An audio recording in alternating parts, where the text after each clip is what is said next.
En fait, c'est un très bon exercice, en fait. Très bon exercice de ne pas penser, de ne pas réfléchir, de juste jouer et d'être juste là. Voilà. J'espère que j'ai réussi le coup parce que j'ai pas encore vu le film. Cinévox.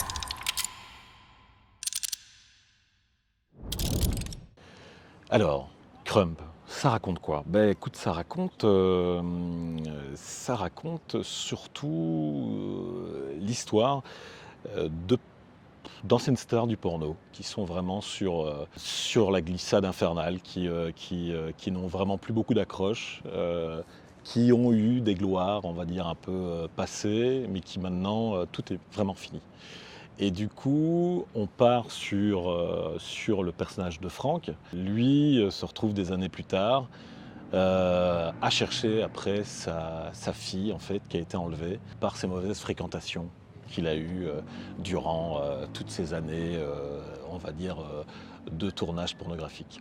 Ben Bobby, c'est un peu à la base un mec qui n'a pas énormément de neurones, on peut le dire, mais enfin, c'est moi qui essaie de le croire, qui est assez sensible par rapport, en tout cas, à ce que vit Franck. C'est un peu l'énorme gaffeur, quoi. C'est le mec maladroit, le mec qui va sans arrêt en fait faire ce qu'il faut pas faire. Mais avec la bonne intention, tu vois, il va avec toute la belle bienveillance qu'il a, lui pour son ami, parce que lui, il pense que vraiment Franck c'est son meilleur ami.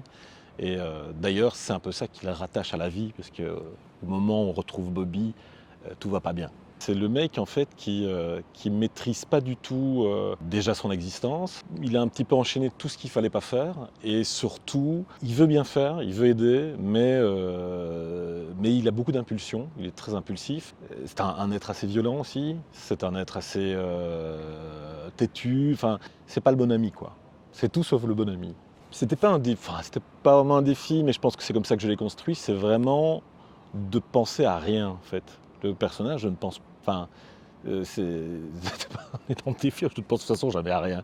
Mais je veux dire, là, je pensais vraiment à rien. C'est-à-dire qu'à un moment donné, mon but, c'était vraiment c'était l'action, quoi. Toujours l'action. C'est-à-dire qu'il fonctionne toujours là-dedans, quoi. C'est que il a une info, il la reçoit, il actionne, et c'est tout. Et voilà, c'est comme ça que je l'ai construit. Et c'est pas toujours évident pour les comédiens, parce que c'est vrai qu'on a tendance à vouloir construire les choses, on a tendance à vouloir un petit peu y mettre un peu de psychologie, etc. En fait, c'est un très bon exercice, en fait.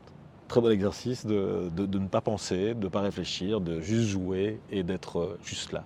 C'est ça un peu le projet aussi, c'est le fait de ne pas, surtout de laisser aucun temps psychologique, d'être complètement dans la réaction, de ne pas avoir le temps de bien faire, de faire vraiment que les choses à travers, quoi. Et puis essayer de s'arrêter un petit peu de temps en temps pour avoir cette espèce de moment en fait que j'essayais de faire un peu contemplatif, où je m'arrêtais et en fait de nouveau je regardais, mais je regardais mais je pensais pas. Donc voilà, en fait, c'est assez relaxant en fait de faire Bobby, hein. C'est un personnage qui m'a donné de la plénitude en fait. Puis ça avait l'air de faire sourire Cédric, donc bon, voilà, je m'inquiétais pas trop.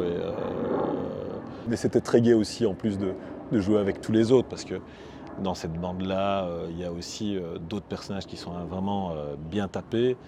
Et il n'y en a pas un qui rattrape l'autre, quoi. Donc du coup, c'était vraiment le plaisir de voir toutes les conneries qui s'accumulaient autour de soi, avec une super équipe aussi, je le place quand même, de techniciens, de jeunes qui sont d'une motivation. Je crois que j'ai jamais vu des gars aussi motivés. Budget, on le sait, avec des plans de travail parfois un peu costauds et tout, mais jamais personne ne ronchonnait, tout le monde était à fond dans le truc. Donc c'était vraiment une belle expérience. Cinévox.